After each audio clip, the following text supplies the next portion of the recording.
What's going on, guys, and welcome to another video. Today's video is going to be pretty self-explanatory, but it's going to be replacing the front hood struts and also the trunk struts on my E92 M3. So as you guys hopefully could have seen, that the front hood struts on my M3 are extremely weak. This car is a 2011, so it has some age to it, and actually what I found just having, you know, like the E39 M5 and also Jeep Grand Cherokee, which is an 05. Cars that are getting close to 10 years old tend to have the struts start to get very weak, especially when it's cold outside. I replaced it on the Jeep, I did the M5 already, and actually now it's time to do the M3. Some background, the M-Tax is real. I do a lot of work on the M3 myself, so I save a lot of money, but each of these hood struts from BMW is like $62 a piece. So I'm in, just for hood struts, I'm in like $127 or something like that with tax. And the rears were really cheap. I feel like they were 15 to 20 bucks a piece. I'm gonna show you guys how to install this. I wasn't able to find aftermarket hood struts for the M3 that, you know, looked good or anything like that, so I just got the OEM ones. The rear, I went with Stabilis, I think is how you say it. These are the same ones that are on the M5, and to be honest with you, I'm not too worried about it. So let's jump right into it.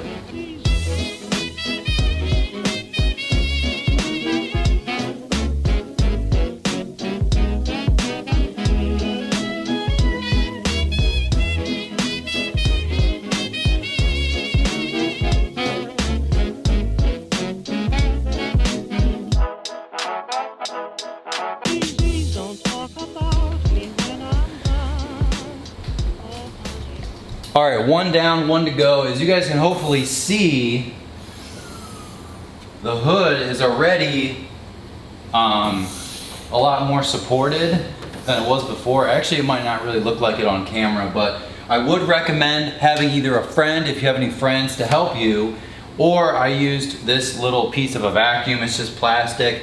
I rested it up on here and I rested it right here, and that way we're not gonna be scratching stuff up, and it held the hood in place, because I took this one off and the hood fell like instantly, so you definitely want something to hold it up. So proof that I actually did need new hood struts, as you can see, the new one is right here and the other one is not replaced yet, so it's actually being held up with one hood strut, where the original one that was in there when I only had one, the hood was definitely not going to stay up on its own, so that is a good sign. We're on the right track, guys. All right, got this one snapped in, and then I just have to push that.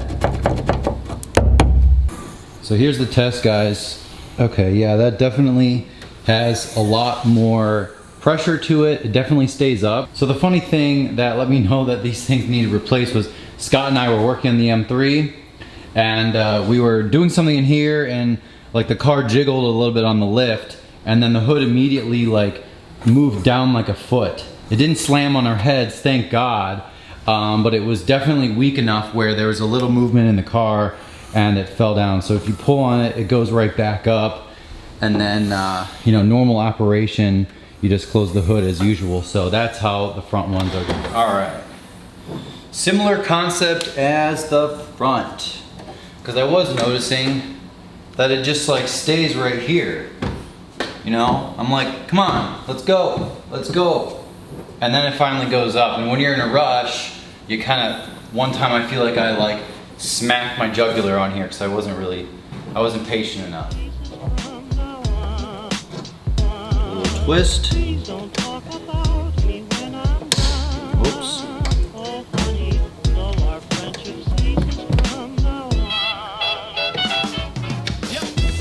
There we go.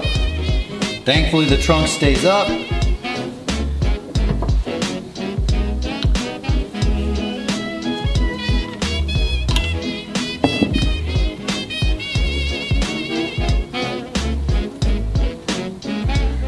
Nasty.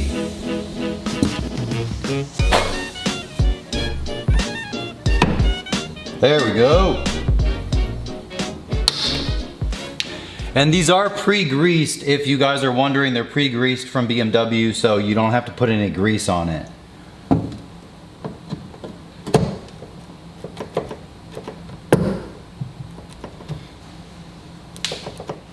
Oh geez, that actually works almost too good. Yeah, see that? I can't. Oh, I can't get it to stay at all. Oh, that's awesome. There we go. All right guys, so I think that's gonna do it for today's video. I know very self-explanatory, but I figured it was actually worth talking through the fact that like you have to replace these pieces on cars that are, I don't know, over 5 years old or so, especially in the wintertime. I remember my Jeep and other cars I've had, the tailgate will literally fall on you if the struts have not been replaced in quite some time. So that's how you do it, very self-explanatory. The M-Tax is real, guys, especially on the fronts. The rears were very cheap, but I'll put a link in the description for everything I installed today. The Stabilis on the back, OEM on the front.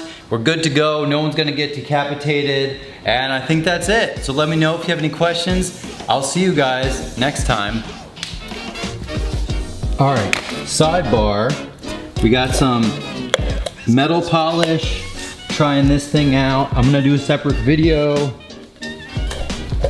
but look at that. The whole muffler will be polished very soon, separate video. Obviously, I've just done the tips, but we're gonna go all the way back, and we're gonna take it all the way back to the muffler.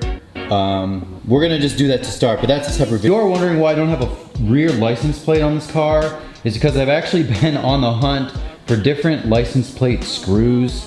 I've gone back and forth.